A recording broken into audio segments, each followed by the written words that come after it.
Yeah. I know that the school was working for a long time in collecting those tabs. To some point where they had so many, they had to find some place for it. The credit belongs to the teacher who now retired. What's his name? Mr. Walter. Mr. Walter. He deserves all the credit because he pursued it for almost eight years or more than that. And eventually, when the sculpture was built, it was it's a very unique kind of a monument. There are not too many or at all some yet. So my connection went because I went to the school. I spoke to the students many times, and this is it. What does it mean to you? Sorry, I was gonna. What does it mean to you that it happened? Well, it's a very unique monument, and the fact that this school was able to plan it and put it together and set it up in a very important place is a great contribution to the memory of those who perished. What was life like in Poland before the Holocaust started? What was life like in Poland before the Holocaust? Well, it depends what period you are talking about. If you are talking the period from when I was born, 1920. Yes. Actually, when we were born was called Belarus. It was part of Poland, but it was also part of Russia. And there was a big difference between Central Poland and Eastern Poland.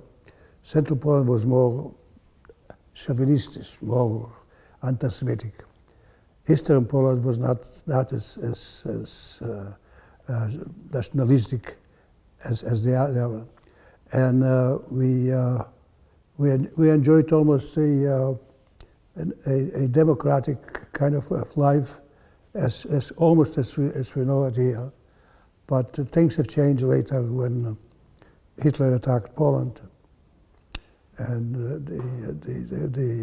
the Germans got to the center of Poland. The Russians, by agreement with the Germans from before, entered the eastern part of Poland, and we became part of Eastern Russia. And that changed everything because the regime in Russia was a communist regime, and the freedom of expression, the freedom of saying what you want to say, has changed because under the communists everything was controlled. Can you talk about life in the shtetl before the Soviets, before the Nazis, life in the shtetl before the war? Life what is the shtetl? The shtetl was about 300 Jewish families, and life was almost like a little democracy. We had our own. We had a rabbi. We had a bank. We had institutions for loaning money to people who needed to for business. It was called Gemilut Chasadim. Now we call it what do we call it? Hebrew free loan. Hebrew free loan. Hebrew free loan. Something similar, and we could move around. We were all free. There was no restrictions. So that part of life in Poland was tolerable. So once the Holocaust started, what changed and how did it affect your community? See, when the Holocaust started, we have to define it. When do you mean that? because it started in Germany first, first in Germany, and by agreement with Germany and Russia, when the war started, the part of Poland where I was born was invaded by Russia. So that changed everything, because that was a communist regime, and all freedoms were gone. Everything was controlled. Everything was under the control of the Communist Party. So life has changed completely. Why did you choose to come to Pittsburgh? Why did you choose to come to Pittsburgh? Why did you? How? No, we lived in New York for a while, but at some point, myself and my wife we retired. We would decide where to move, and we decided of Pittsburgh and Swill Hill, and it was a good decision. We found Swill Hill very friendly, and it met all our needs as a Jew, as an American.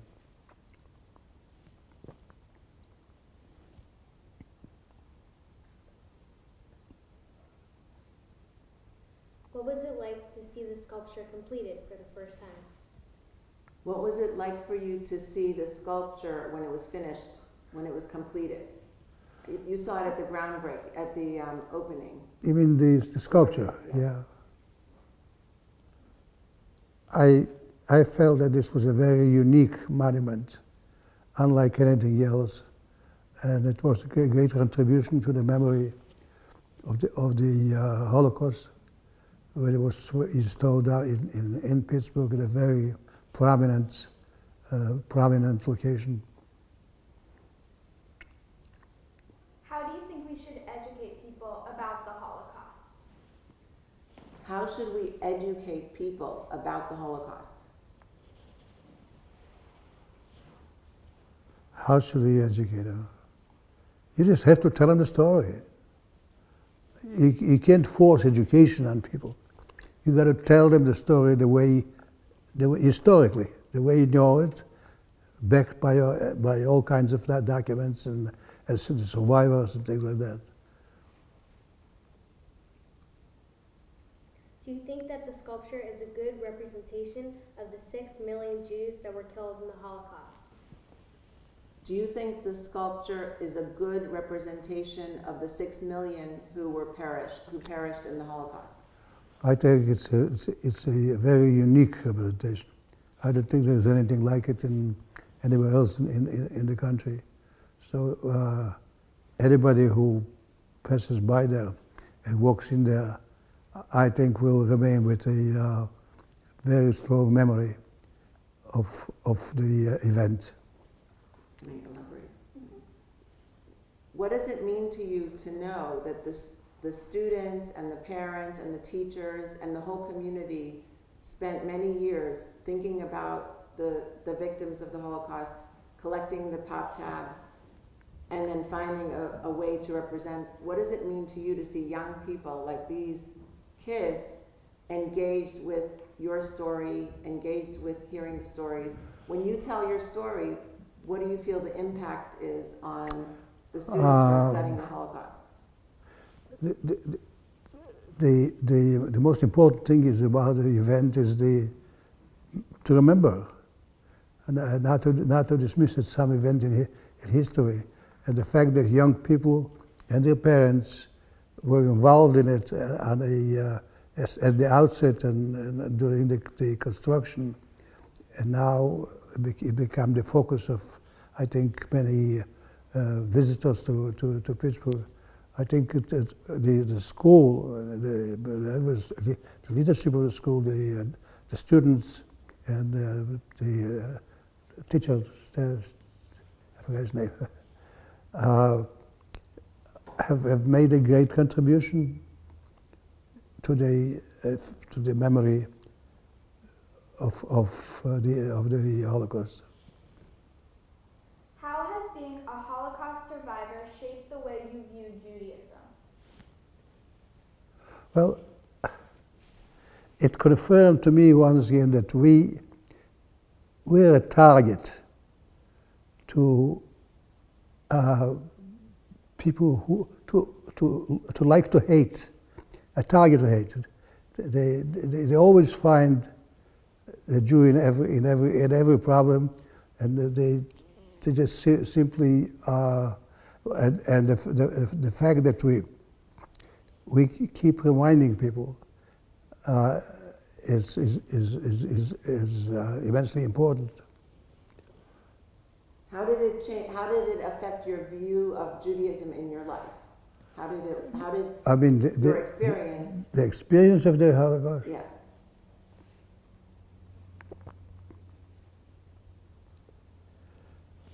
It's a very difficult question, but the question always comes up: why did it happen? And the question inevitably comes up: where was God? How do you allow something like that? And it's very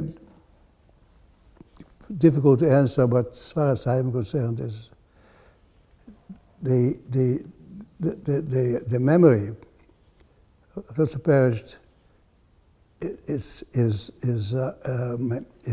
memorized by what we do about it, how we talk about it, and how we debate it, and how we discuss it, and how we present it to audiences. How did the experience affect your belief in God? I believe in God. Okay. The short answer is that I believe in believing. I don't know whether do you understand what it means? Yes. What does it mean? To believe in the fact that God is there, right? That God is protecting us. So if there's a God, how did it happen? Why do you allow it to happen? I don't have a good answer for that. Yeah. Anyway, To the interviewer. does the God control everything we do? No. No. So, that's the main difference. There's a lot up to us. There is something. So where was God? My answer to this business with God is that there's something beyond and above us. Beyond and above us. The moment you try to describe it, it's not that. It's something different of human nature, how it expresses it through hatred and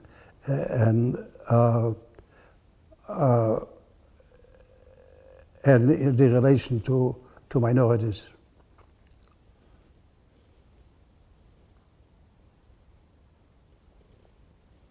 Thank you. Thank you for being with us. Thank you. That's it? Can I ask him one more question that will get something out that he has his greatest hits that he's not quite hitting? One more question. Whenever you talk to groups of people, when you talk to groups of people, you talk about the contribution of Judaism. One of the reasons why sometimes different societies have hated Jews, but the idea of the law being above man.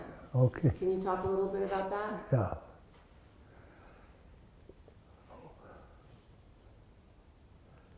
When Moshe Rabbeinu passed away, he left a will. And the will was that he should be buried in an unmarked grave. You understand? In an unmarked grave. Why? Why should he be buried in an unmarked grave? What do you think? This is your interview. You ask yourself the questions. Bye. You answer the questions. They're just the interviewers. Answer the question. I, You answer it. I have said You're being videotaped. okay. Why was he buried in an unmarked grave? Now, I wanted to hear something from them. But they're just Okay, interviewing you okay. today. Did you- It would, if it was in a marked grave, it would become a place where people would come to pray or something. Something would become a place of there's a word that's a word. It would become a place where people would come to worship everything.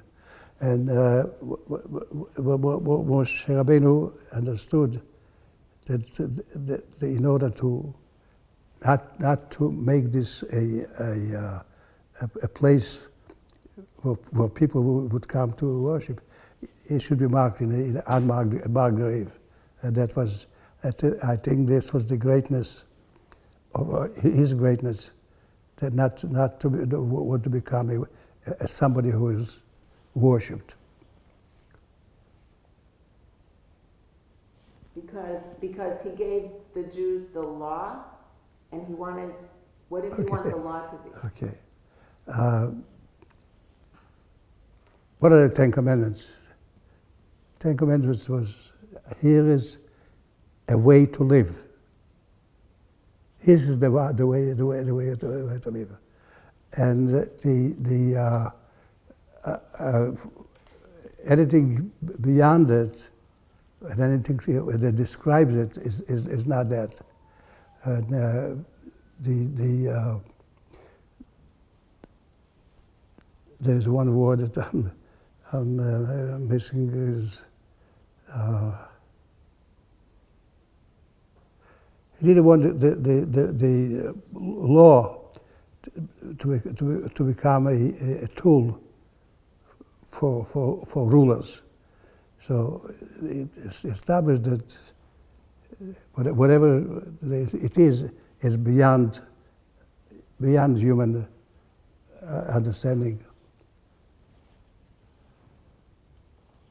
If it's a human understanding, then it's human.